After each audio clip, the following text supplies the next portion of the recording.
আসসালামু আলাইকুম প্রিয় দর্শক, আমাকে অনেক ভাইরা কমেন্ট করেন যে ভাই আপনার গরু রেস্ট কতক্ষণ দেন।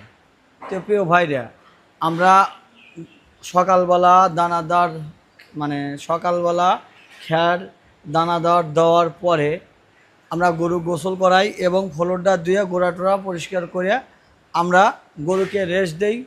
তো এর মধ্যেই টাইম হয়ে যায় হলো 12টা, 12:30।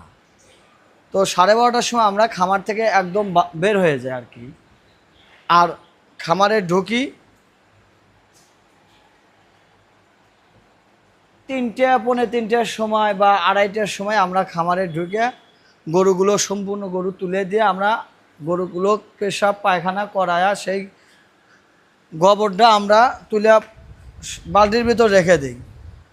তো এখন বাজে 2টা 58। দেখেন, আমরা টাইম সবসময় মেনটেন করি, টাইম দেখা যায়। তো প্রিয় দর্শক, এই ছিল আমার দুপুরের ভিডিও। তো ভালো থাকবেন, সুস্থ থাকবেন, আমার জন্য দোয়া করবেন, আমিও আপনাদের জন্য দোয়া করি। খোদা হাফেজ, আসসালামু আলাইকুম।